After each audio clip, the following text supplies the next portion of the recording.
Bonjour, bonsoir, ici Tammy Kaba, je suis ravi de vous retrouver dans cette vidéo dans laquelle je vais donner 5 conseils pour quelqu'un qui débute en trading ou pour un jeune trader.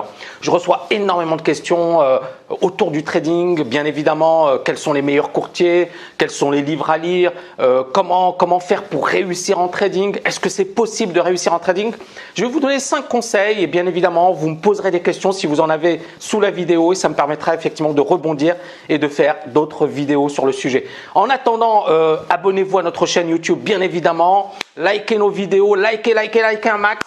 Et partagez, c'est super important et ça permet effectivement à la chaîne d'exister, de monter en puissance et de devenir importante dans le milieu. Et c'est vraiment super important. Alors, tout d'abord, le premier conseil que j'ai envie de donner pour ceux qui débutent en trading, c'est il faut que ça colle à votre personnalité. Il faut que vous soyez passionné par le trading, il faut aimer le trading, il faut se dire j'adore le trading, je me réveille trading, je dors trading et c'est quelque chose que j'aime faire au quotidien parce qu'encore une fois beaucoup de personnes le font pour gagner de l'argent. Le problème du trading c'est que si vous le faites pour gagner de l'argent vous n'en gagnerez jamais. Et ça s'applique à n'importe quel domaine, monde du business, moi par exemple j'ai une boîte qui cartonne, je suis très content. Mais je vais vous dire un truc, si je le faisais pour gagner de l'argent, j'en aurais jamais gagné. Pourquoi? Parce que justement, j'aurais eu les mauvais raisonnements, j'aurais procédé de la mauvaise manière, donc j'aurais pu gagner de l'argent à court terme, mais pas à long terme. Par contre, effectivement, le fait d'être passionné par ce qu'on fait, le fait de bien le faire, le fait effectivement de donner des résultats, ça permet quoi? Ça permet d'avoir des retours positifs, des témoignages positifs et c'est ce qui permet justement d'avoir cette réputation, cette notoriété. Donc, premièrement, il faut être passionné. Moi, à mes débuts, j'ai lu énormément de bouquins, j'ai regardé tout ce qui pouvait exister autour du trading, j'ai participé à des séminaires, j'ai tout fait pour intégrer le monde des marchés financiers, j'ai fait des études en finance, j'ai fait un magistère banque finance, j'ai fait le MSTA à Londres, c'est pour être analyste technique et à l'époque je me souviens on était 300, seules 30 personnes avaient été reçues, j'ai passé le Rex Trader, j'ai passé également le diplôme pour trader les options sur le marché britannique et j'ai passé le Series 7, donc j'ai passé plein de diplômes professionnels, plus bien évidemment les diplômes universitaires. Et c'est ce qui m'a permis justement d'obtenir des postes, que ce soit à Paris ou à Londres, dans le domaine des marchés financiers. Mais derrière, dites-vous encore une fois que j'avais cette passion, j'avais cette envie de réussir, j'avais l'ambition de réussir et je me suis donné les moyens. J'avais acheté des logiciels d'analyse technique, etc. Tout ça, encore une fois, c'est ma passion qui a pu justement me permettre de travailler dans ce domaine. Deuxième point important, c'est que beaucoup de personnes, encore une fois, négligent l'importance de la pratique. Beaucoup de gens sont paresseux, ils veulent réussir sans faire des efforts. N'oubliez pas, quand vous voyez un gars qui est super musclé en salle de muscu, il s'est pas musclé en une semaine, d'accord? Le gars, ça fait 2 ans, 3 ans, 4 ans qu'il fait sa muscu, d'accord? Et quotidiennement, les gars, ils y vont 5 fois, 6 fois par semaine. Ils pratiquent. On voit plein de gens qui m'écrivent, qui me disent « Ouais, Tammy, ça fait 2 semaines que j'ai commencé le trading, je commence à gagner, c'est génial. » Mais soyez un peu intelligent. Est-ce qu'un gars, il est chirurgien au bout de 2 semaines? Est-ce qu'un gars, il est super musclé au bout de 2 semaines? Pourquoi ce serait différent en trading? Donc, si vous avez des super bons résultats en 2 semaines, génial. Mais dites-vous que ce n'est pas suffisant, ce n'est pas significatif. Ça ne veut pas dire que vous avez atteint le niveau. Donc, n'oubliez pas cette notion de pratique sur le long terme parce que c'est ce qui vous permettra justement de réussir. Troisième point, l'indépendance d'esprit. L'indépendance d'esprit. Ne soyez pas un mouton. Je me souviens que quand j'étais sur les marchés, moi, quand je suis arrivé sur les marchés financiers, je m'attendais à voir des génies. Je me disais, ouais, les gars, ils sont polytechniciens, ils sont diplômés de Centrale Paris, c'est les gens les plus brillants, c'est les gens les plus intelligents, c'est les gens les plus travailleurs. Donc, normalement, sur les marchés, on devrait avoir ce reflet de leur intelligence, des diplômes qu'ils ont, etc. Et je me suis rendu compte que, en fait, c'était des comportements moutonniers. Tout ce qu'ils avaient appris à l'école disparaissait sur les marchés. Il y a bien évidemment quelques exceptions, mais je parle de la majorité. La majorité était complètement larguée. Moi, je me souviens qu'il y avait un gars qui avait fait Centrale Paris. Le marché avait baissé, le gars il avait pris une pomme, il ne comprenait pas ce qui se passait. Moi j'étais baissier sur les marchés, donc à un certain moment tous les traders voulaient me parler, Tammy qu'est-ce qui se passe, pourquoi ça baisse, etc. Et le gars il me parlait, il me disait ouais je ne comprends pas et il chialait.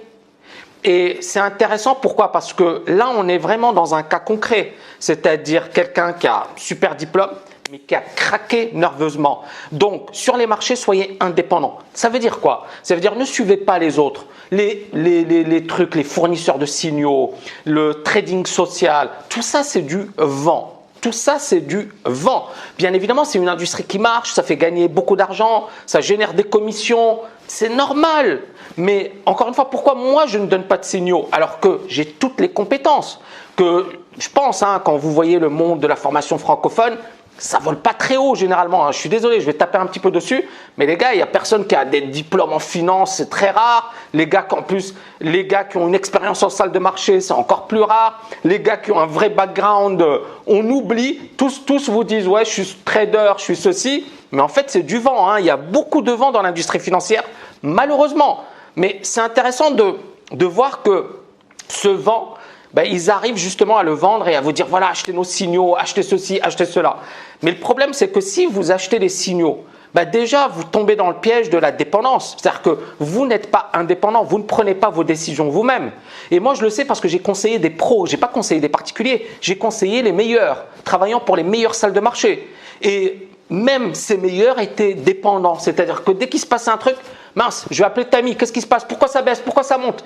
Et je me disais, bordel, ces gens-là, normalement, s'ils avaient un minimum de recul, s'ils étaient un minimum travailleurs, ils n'auraient pas besoin de moi.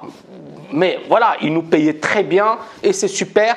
Mais c'est là où il faut quelque part se former et être indépendant. Et moi d'ailleurs, ça a été mon credo à travers la TKL. Ça a été l'indépendance et former mes étudiants à être autonomes. Ensuite, quatrième point, travailler sur des marchés régulés. Je pense que, alors oui, je me suis fait taper dessus, je me suis fait insulter par des courtiers CFD, j'ai des gens qui m'insultent, voilà. Mais encore une fois, j'ai ma conscience tranquille. C'est-à-dire que je sais pourquoi je le fais.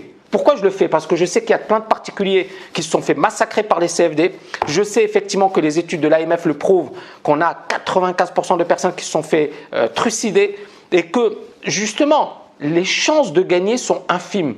L'étude de l'AMF montre que les gars qui font plus de 1000 trades ou plus de 5000 trades perdent des dizaines de milliers d'euros. Des dizaines de milliers d'euros. Attention justement à ne pas travailler sur ce type de marché. Faites gaffe. Ensuite, le cinquième point, c'est qu'effectivement, il faut raisonner business. Je m'explique, il faut raisonner business. Beaucoup de gens sont amateurs, c'est-à-dire qu'ils se disent « ouais, 1000 euros, je vais les transformer ». C'est déjà arrivé dans le passé, on a des gens comme Richard Denis, on a des gens qui ont transformé 1000 $ et qui ont cartonné. Ok, mais c'était les années 80, les années 90, on a eu ces super success stories. Mais il faut comprendre que ces gens-là, ils étaient sur des marchés qui ont explosé. Ça ne veut pas dire que ce n'est pas possible, encore une fois, attention, mais ça veut dire que il va falloir à un certain moment être super discipliné, bien grossir son portefeuille.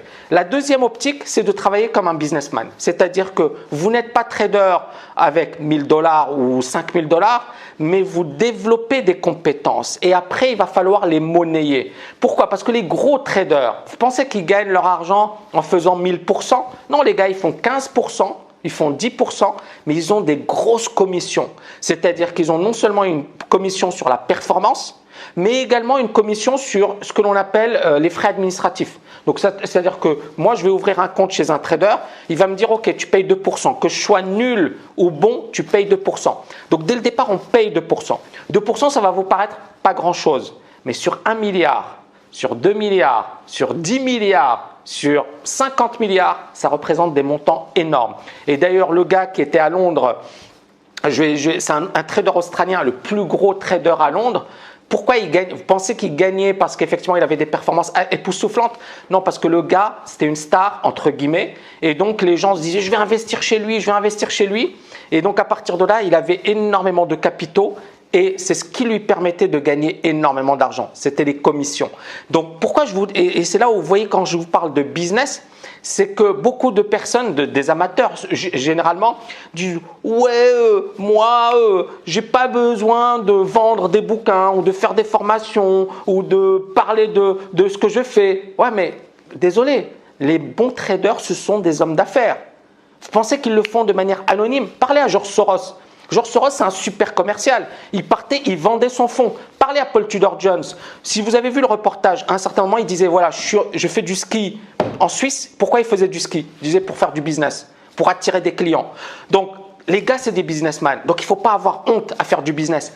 Et ça, encore une fois, beaucoup de gens l'ignorent, beaucoup de gens ne le savent pas et beaucoup de gens pensent que le côté noble, c'est faire du trading. Non, le côté noble, c'est de gagner. Et gagner, ça veut dire être bon au trading, mais également être capable de vendre, être capable de se vendre, être capable de convaincre, être capable d'attirer plein de clients. Voilà, c'est une petite vidéo et il y en aura plein d'autres. J'espère que vous avez aimé, que vous allez la liker un max, que vous allez la partager. Je vous dis à très bientôt les amis. Ciao, ciao, ciao.